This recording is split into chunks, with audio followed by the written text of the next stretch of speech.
Ito yung aking beef brisket na niluto. Panoorin nyo na lang yung video para malaman nyo kung paano lutuin. Ito'y napakasimple lang.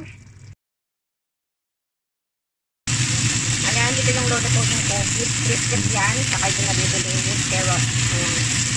Panoorin na lang kasi nasa video ang ingredients nito. Luluto ako ng beef brisket. Ito yun, oh. Una lalagayan ko ng bawang. Ayan.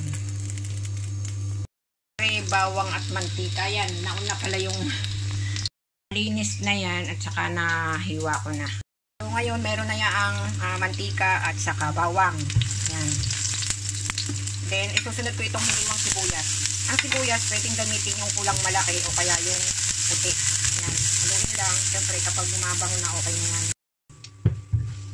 Ayan. Pagkatapos nyan, ilalagay na itong hiniwang brisket. Malinis na yan ha. Isa lang. Sakay nga pala ito nabibili. Yan, haluin lang. Sangkot saba. Kung napapansin nyo, mas marami yung sibuyas. Bali yung sibuyas yung isang buo na medium size. Pwede na rin walang bawang kung walang bawang. Pero ako nilagyan ko ng kaunting bawang. Ayan, kapag nahalo na, lagyan siya ng kapis. Kahit anong klaseng kapis. Marami kasi ito na yung pinakang lasa niya. Dahil yan hindi na nakamarinate siya ang meat na yan. So hahaluin lang siyempre. So kailangan lahat ng meat ay malagyan ng patis. Dahil yan yung pinakang lasa.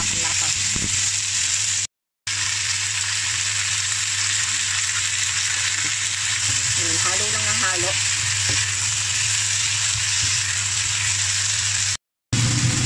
Pagkatapos nung mahalo, ilalagay itong carrot. Yan. Siyempre, malinis na rin at nahiwa na yan. And then, halo lang.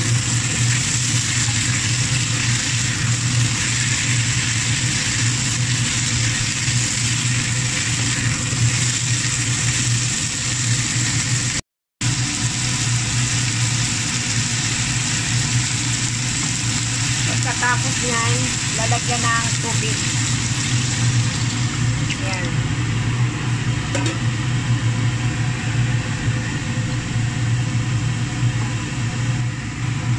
Ayan, pagkalagay ng tubig, lalagyan itong rock sugar.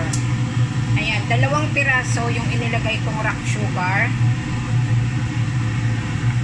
Ayan, oh.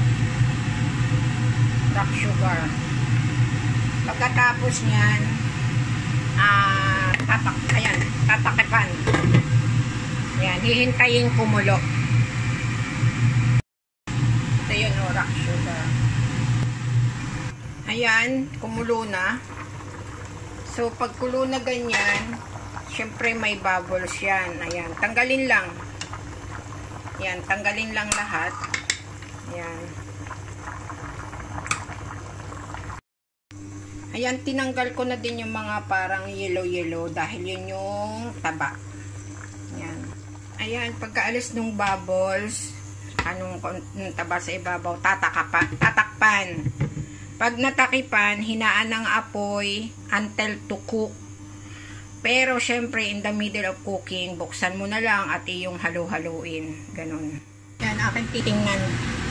Ayan, medyo kukunti na yung water. Pero, kailangan pa ulit lutuin yan. Dahil yan ay beef nga, hindi yan madaling lumambot. Ayan o, medyo matigas pa. So, tatakpan ko ulit. Mahina pa rin ang apoy. Titingnan ko ulit. Ayan, okay na. Kukunti na ang sabaw. Ayan. And then, ang gagawin, syempre, tutusukin natin. O, ayan, natutusok na ng tinidor. So, meaning, luto na yan. Of course, luto na rin yung carrot. So, ngayon, haluin lang. Okay na yan. Titikman. Yan. So, okay na guys. Okay na rin yung lasa. At ito ay ilalagay ko na sa plate. Ready to serve na ito.